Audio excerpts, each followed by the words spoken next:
Hey everybody, it is National Coming Out Day. I am Michael. My pronouns are the he series, so he, him, his. And I am a cis male. And I wanted to share a story with you all.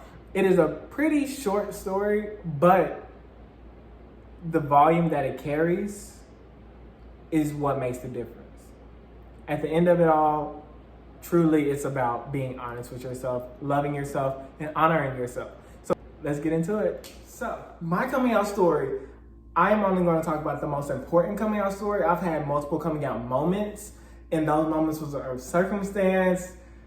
We're not going to get into it. So my most important coming out moment was honestly talking to myself. So it was December 31st of 2020. Literally, it's October, so 10 months ago. 10 months ago, I talked to myself. I was laying down. It was like 1 o'clock, 12 o'clock in the morning. And I was just thinking, do you really see yourself with a woman? I was like, no, I don't. And so I had to tell myself, say it. Like, say the words. With a little bit of hesitation, I finally said it. And I said, I'm gay. Like, So what took you so long? Me still talking to myself. Like, what took you so long?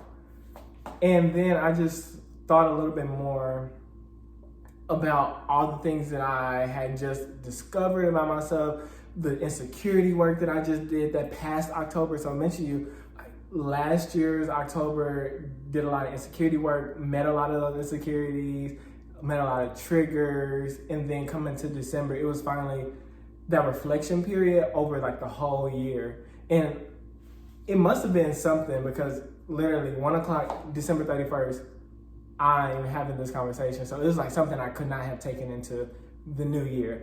But I finally said the words and it's like, what took you so long? And I thought back a little bit more.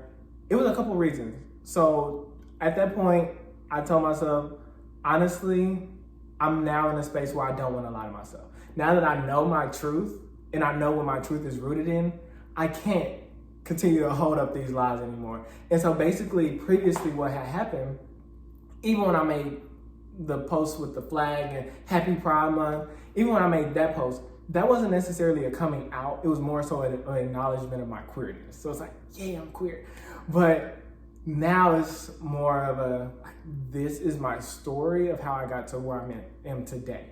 And so posting that picture, that was just like it was very subtle but very loud at the same time because I never said anything. I never said I'm queer. I never said this. I never said that. I just put a capital Q. And so I've always had those little moments where I would drop hints, but I never explicitly said anything. And so I realized that I committed a lot of self-sabotage because of homophobia. I was scared to be gay. I was scared to truly be a part of the queer community. And it was because of socialization. It was because of the expectations of who I'm supposed to be in certain environments. It was because of different friends. It was because of partners or even previous contracts. Well, not necessarily contracts, previous promises that I made. It was just like a lot of this stuff. I was scared to be gay. Like that's what homophobia is to me. Like truly the fear of being in love with the same sex or being attracted to the same sex. And so once I realized, like, you know what, I don't want to be with a woman, no shade, but I want to be with a man. And once I got past the homophobia of like finally saying it to myself, it finally opened the door for me to start saying it to other people. Like I had to update a couple of people on my, hold on, it's not gender expression, on my sexual orientation, sexual identity, or gender identity, no,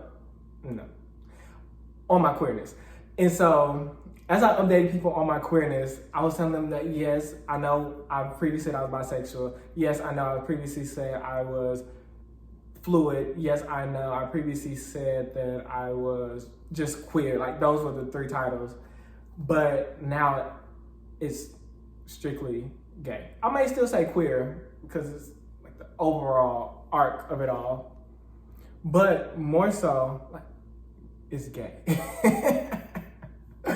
And I think finally saying it, it gave me so much power because I'm no longer looking for those expectations for people. I mean, I too have a life where I'm standing on my own 2 feet that stand on the shoulders of so many people that came before me.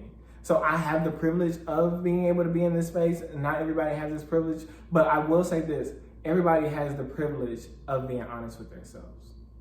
And it will come with consequences, but it feels so great, so good to be honest with yourself versus to continue to lie and perpetuate a story that's not even true. Like, what's the point? At the end of the day, what's the point? Just for 2 more weeks in a situation or to get ahead in an organization, like, you really selling your soul. So that was my whole spiel. It was a super short, but it was very impactful. Super short, but very impactful conversation that I had to have with myself. Like realizing that homophobia was at the root of why I would not truly come out. And then not only homophobia, but the idea of having to validate my sexuality, which I thought was absurd when I thought about it. Like, we really out here validating our sexuality. Like, my innate feelings are saying this. Why do I need to validate this anymore? Like, listen to your intuition, listen to your heart, because it will always lead you in the right direction. And so, with all of this being said, obviously, my camera wants to focus on me in the background, but with all this being said, I want to leave this with you all. Love yourself. Because the love that you have for yourself will set the precedent for all of your relationships. So when you feel you need love, or just on a great day when you want to appreciate yourself, hug yourself. Hug yourself tight. Remind yourself that you matter. Say I love you. Say you appreciate yourself. Let's do it now. Let's do it now. I love you. I appreciate you. Thank you for this life that I lead. I don't have to lie to you. I trust you. I feel safe with you. Let those words marinate. Please let those words marinate. And really take in the love that you always give to others. Like, make sure you save some for yourself. That's my coming out story. Yeah. At least the most important coming out story that I have to share. With that being said, happy National Coming Out Day. Please continue to be honest with yourself. Please be authentic in all you can, and make sure that you honor yourself daily.